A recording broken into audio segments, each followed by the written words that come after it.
Meera's lady super star പറയാം. ഈ പണ്ട് ദിലീപിന്റെ ഒരു പടം ഇറങ്ങിയിട്ടുണ്ട് മീനത്തി തലയിട്ട്, ആ ഒരു ലെവല് പടമായിട്ട് എനിക്ക് ഫീൽ ചെയ്തത്. നല്ല പടമാണ്. കോമഡി സബ്ജക്റ്റ് ആണ്, പിന്നെ കുറച്ച് ഫാമിലി സബ്ജക്റ്റ് ആണ്. നല്ലതായിരുന്നു. മീരാസ്മിന്റെ നല്ല തിരിച്ചുവരവ് എന്ന് പറയാം. പടം എന്ന് പറഞ്ഞു കഴിഞ്ഞാൽ നല്ലൊരു ഫാമിലി എന്റർടൈൻമെന്റ് ആണ്. കോമഡിയൊക്കെ വർക്കൗട്ട് ആയിട്ടുണ്ട്. മീരാ ജാസ്മിൻ നമ്മുടെ അച്ചുവിൻ്റെ അമ്മയെ ഓർമ്മിപ്പിക്കുന്ന തരത്തിൽ ഒരു തിരിച്ചുവരവ് നടത്തിയിട്ടുണ്ട്. കാസ്റ്റിംഗ് കൊള്ളാം, ഡയറക്ഷൻ കൊള്ളാം, നല്ലൊരു എന്റർടൈൻമെന്റ് ആണ്. കുടുംബമായിട്ട് കാണാൻ കൊള്ളാവുന്ന ഒരു നല്ലൊരു ഫീൽ ഗുഡ് മൂവിയാണ്.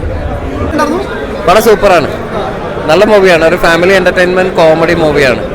നല്ല രസമായിട്ട് ചെയ്തിട്ടുണ്ട്. ഒരിക്കലും ഒരു ലാഗോ ഒന്നുമില്ലാതെ നല്ല രീതിയിൽ മുന്നോട്ട് പോയിട്ടുണ്ട്. മീരാസ്മിന്റെ പെർഫോമൻസ് സൂപ്പറാണ്. തീർച്ചയായിട്ടും മീരാസ്മിന്റെ ഒരു തിരിച്ചുവരവ് തന്നെയാണ്.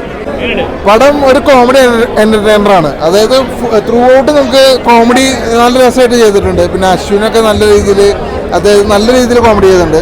പിന്നെ മീരാ ജാസ്മിന്റെ തിരിച്ചുവരിക, അതാണ് മെയിൻ കാര്യം ഇതിൽ പറയേണ്ടത്.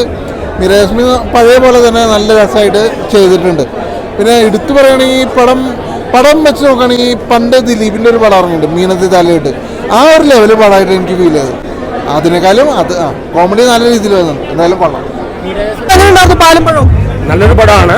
ട്രെയിലർ കണ്ട് പിക്ചർ നല്ലോണം വിചാരിച്ചില്ല. മീരാസ്മിന്റെ തിരിച്ചുവരവാണ്. മീരാസ് ലേഡി സൂപ്പർ സ്റ്റാർ പറയാം.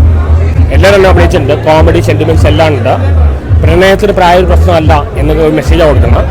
എല്ലാം കൂടി നല്ല മൂവിയാണ്. പടം ഭയങ്കര ഹിറ്റായിരിക്കും. യൂത്തിനും ഫാമിലിക്കും എല്ലാം ഇഷ്ടപ്പെടും. റൊമാൻസും ഫാമിലിയും എല്ലാം ഉണ്ട്, കോമഡി എല്ലാം ഉണ്ട്, സെന്റിമെന്റ്സും ഉണ്ട്. എല്ലാം കൊണ്ട് നല്ല മൂവി. ഇത് വലിയൊരു ഹിറ്റായി. നേരത്തെ നന്നാവും വിചാരിച്ചില്ല.